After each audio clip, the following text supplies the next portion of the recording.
Good afternoon, Minister Weeks, the Bermuda Weather Service Director Pitcher, Mr. Lyndon Rayner, members of the media, and good afternoon to Bermuda. I'm pleased to be joined at this press conference by the persons who represent the Emergency Measures Organization, who will provide Bermuda with the latest update on Hurricane Ernesto. As we continue to monitor Hurricane Ernesto's approach, I would like to reinforce the message that has been shared by the Minister of National Security on the importance of staying informed and prepared.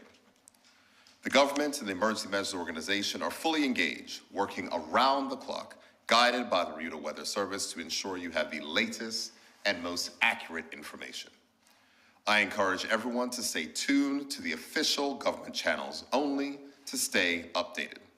I thank all the emergency agencies, public officers, and first responders who have been and will continue to work around the clock and throughout this weekend. To quote former Premier Alex Scott, "Bermuda works best when we work together." And this time will be no different. So let us please be sure to check on your neighbors, particularly the elderly and those most vulnerable. To all of Bermuda, stay safe and continue to follow the guidance provided by our experts, the official channels, and please give your full support and cooperation to our emergency services. I will now pass the podium over to Director Pitcher from the Bermuda Weather Service for an update. Thank you, Premier, Minister. Good afternoon, Bermuda. As you may or may not be aware, the Bermuda Weather Service has been working closely this week with the U.S. National Hurricane Center, as they are the experts on tropical cyclones. As we've seen, the path of Hurricane Ernesto has been coming toward our area for several days now, and the latest information is that we can expect Hurricane Ernesto to pass us as a weak Category 2 hurricane Saturday around midday, that would be noon, about 31 nautical miles to our west. Now, ahead of this arrival, we can expect tropical storm force winds to arrive Friday evening, roughly around 6 to 7 p.m. But of course, weather is never precise, so please allow us an hour or two for those winds.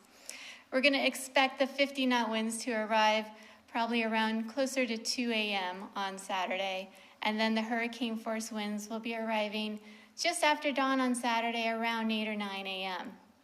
We're going to be under Category 1 hurricane force winds, up to 70 knots sustained, for most of the daylight hours on Saturday. However, the latest model information does have those hurricane force winds decreasing around 5, maybe 6 p.m. Saturday evening. Those stronger winds are going to continue, though, through Saturday night. And right now we're anticipating just before dawn, we shall see the ending of the tropical storm force winds. However, we do need to be mindful that this forecast can continue to evolve. And one thing that we do need to note from the National Hurricane Center is that these tropical storm force winds might be prolonged into a few hours into Sunday morning. So please be safe and stay updated with all of the latest information on our website. We're also adding additional information on our Facebook page as well. Our website is www.weather.bm. Thank you. Good afternoon, everyone. Good afternoon to the Premier, Ms. Michelle Pitcher, the Director of Bermuda Weather Service, Mr. Lyndon Rayner, the Director of the Durham team, and fellow members of our community. Yesterday, I addressed the community and emphasized the importance of making all necessary preparations for the arrival of this serious storm. Today, following the latest meeting of the Emergency Measures Organization, or the EMO executive, I would like to outline the key decisions and actions we have taken to ensure the safety and well-being of everyone on our island. First and foremost, I cannot stress enough the importance of completing your hurricane preparations immediately. For those who have not yet done so, I urge you to act now. Time is running out. Here are the key decisions from today's meeting. The causeway. The causeway will be closed at 10 p.m. on Friday and all day on Saturday. The Ministry of Public Works will assess the structure on Sunday, and we will look to reopen it once it is deemed safe to do so. I strongly urge everyone to be off our roads by 7 p.m. on Friday to ensure your safety. In addition, the section of South Road in Smiths Parish between Watch Hill Park and Johnson Bay will be closed on Friday at 10 a.m. We ask for your cooperation in avoiding these areas and staying off the roads during the storm. Public transportation. Public transportation will also be affected. Bus services for all routes will be suspended from 8 p.m. on Friday.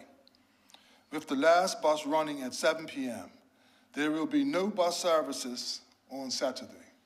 There will be no bus services on Saturday. Additionally, there will be no ferry services on Friday, with the last ferry departing at 4 p.m. today. Updates on the resumption of ferry services will be provided when weather conditions allow. Government offices will close at 4 p.m. on Friday, with the last customer being served at 3 p.m. I encourage everyone to complete any necessary business with government offices before that time. For those in need of shelter, the emergency shelter at Cedar Bridge Academy will open from 6 p.m. on Friday and will remain open until conditions allow for safe closure. We particularly encourage the vulnerable, including seniors and those without adequate shelter, to make use of this facility.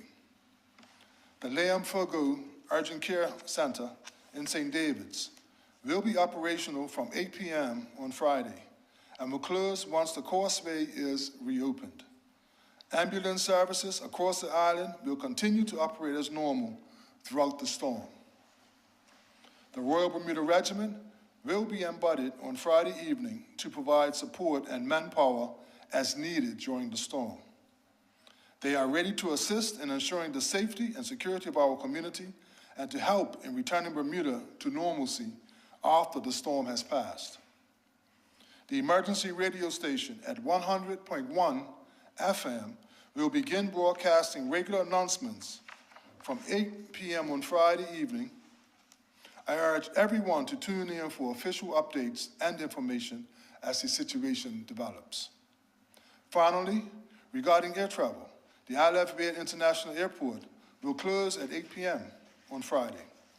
Passengers should check with their respective airlines for the status of their flights.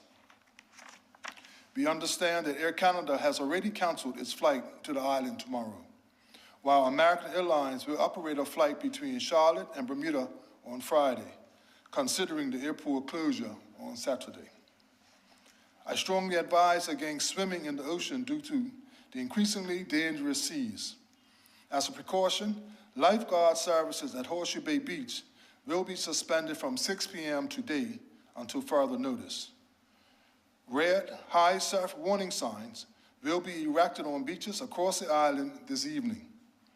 Please adhere to these warnings and avoid all unnecessary risk. With regard to trash collection, please place your trash out for collection as usual on Friday morning. However, if your trash is not collected by 5 p.m. on Friday, please bring it back inside and place it out again on Monday morning. For any additional trash before the hurricane, you may take it to the public drop-off at Tynes Bay tomorrow between 7 a.m. and 7 p.m. Tynes Bay will be closed all day on Saturday. The EMO will reconvene on Friday morning to receive further updates and reassess the situation. We will continue monitoring the storm closely, and we shall provide further updates as they become available. I want to remind everyone that we are in this together. The actions we take now will help protect our island and our community. Please remain vigilant, stay informed, and above all, stay safe. Thank you. Thank you very much, Minister. Thank you very much, Premier. That brings us to the Q&A portion of our press briefing, and we will start with Bermuda broadcasting. Jasmine.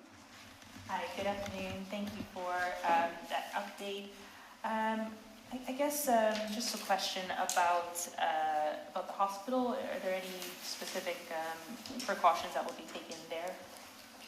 At this point in time, no specific precautions. I think you the hospital would be operating as normal. And I guess this is more of a weather-related question. In terms of flooding and high tide, are there any specific risks that we can experience? Well, already some low-lying areas are flooded because, as we are well aware, all of the rain that we've lacked has seemed to have been falling this past week. It looks like we have a conservative 5 to 10 additional inches of precipitation expected. Ernesto is going to be a wet storm, so that's something we need to consider. However, a silver lining is that low tide is around 1 p.m. on Saturday afternoon, and that's near the closest point of approach. So that should help mitigate any storm surge that we should see. I guess when it comes to hurricanes, the slower moving ones tend to do the most damage. I guess how would you put Ernesto in terms of speed and how it's going to move? It's moving about average. It's got a larger wind field because it is a rather large hurricane in size. Hurricanes can be different intensities and different sizes, just like people. The prolonged tropical storm force winds could cause additional damage, and it's also going to be uncomfortable for Bermudians because everybody's going to be hearing the wind for a very long amount of time. So we do need to be careful for that. As far as any extra damage, it's hard to say. And I guess you'd advise people to stay indoors during that time. I can only tell people what the weather's going to be. It's up to people to decide their personal safety. I will be indoors. I will be sleeping at the weather office, so that's all I can say. That's it for you, Jasmine? Yeah. Siku, did you have any questions for the premier on this? Yes, good afternoon, everybody. So I understand that many sporting events that were planned over the weekend have not officially been postponed yet. Minister Weeks, do you have any advice on what those who are holding these sporting events should do? The only advice I could give is to be safe and be mindful that this storm is coming and it's a real and credible threat. So if the sporting events have not yet been canceled, I assume that they will be suspended, at least by tomorrow. Thank you. Thank you. That's it, Siku? No other questions? Okay, very good. Premier, do you have any closing words for the community as we wind down today's press briefing? Nothing outside of thanks to the minister and his team for the excellent work which they've done, reminding persons to stay tuned to the official channels, including the government WhatsApp channel. Thank you to Director Pitcher for her work, and to the EMO led by Mr. Lyndon Rayner. What I will say is, everyone, please remember to stay safe, check on the vulnerable, and the minister and the EMO will certainly update persons after tomorrow's meeting. Thank you.